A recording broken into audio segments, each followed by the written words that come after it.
Let us now talk a little bit about education. So education is a major source of information for us as young children as we learn to read, to write, and gain information about the various fields in our schooling system. For example, I received most of my primary education in Afghanistan and some of my high school education in Florida and higher education in college, all in Central Florida, in South Florida.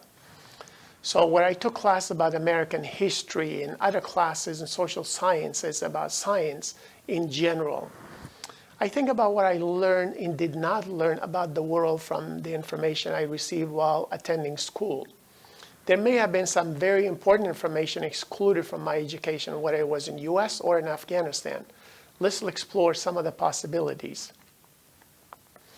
In my undergraduate and graduate courses in Florida, for example, during the 1980s, I didn't really have a full class that focused on cultural sensitivity or diversity of the workplace, or even understanding and accepting each other's differences and similarities.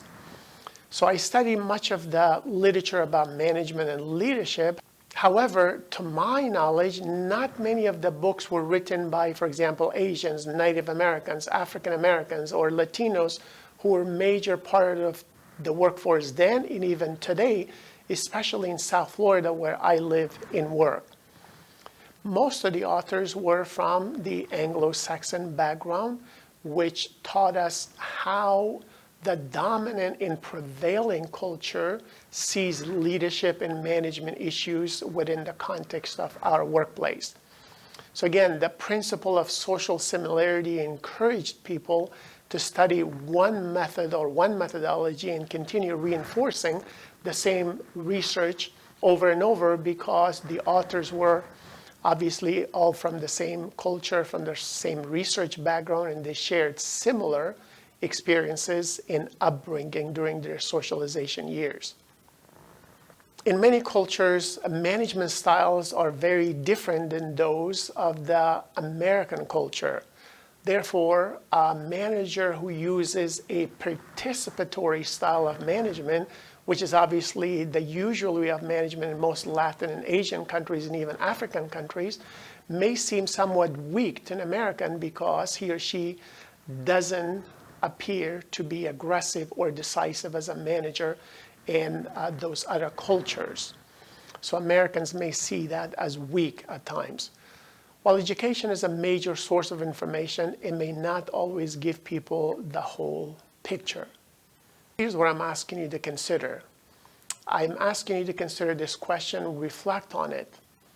No matter what time or geographical location, is it possible that the educational system may have had a built-in, somewhat subtle slant towards whatever the prevailing culture was in your location, especially if you lived in the United States of America or even the former Soviet Union during the Cold War, where propaganda was toward the dominant culture.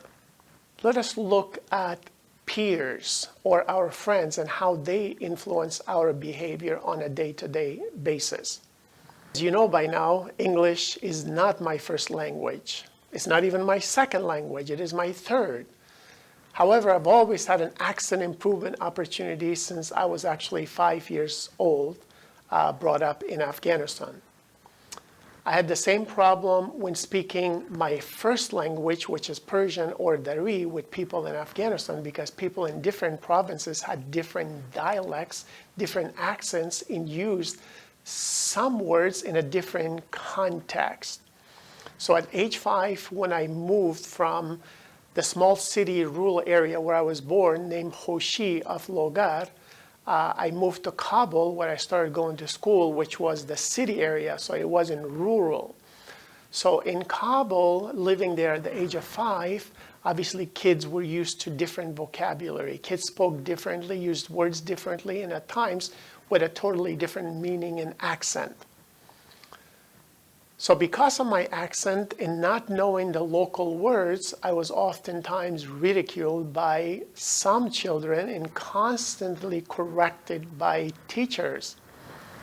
The kids often made fun of me and called me sometimes inappropriate and offensive names due to the fact that I was speaking differently or with a different accent. Other times I was excluded from informal groups interactions and participation.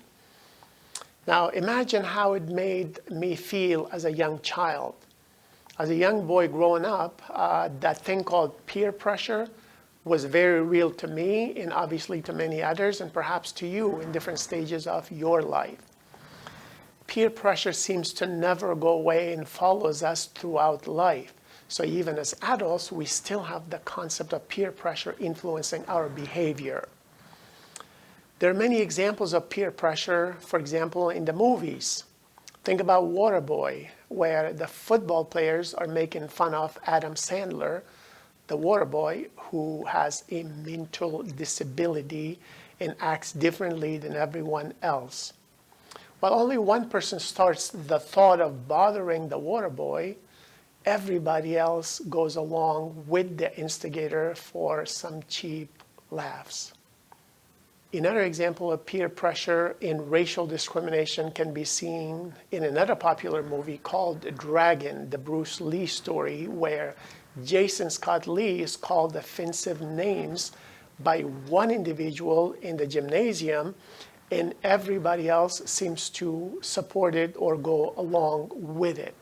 Have you ever experienced this type of peer pressure before? If you have, then you probably remember it like it was yesterday. It doesn't go away too quickly from our mindset. The point here is that friends, coworkers, and peers in general are major sources of information and influence on us during our socialization years and even during adulthood years.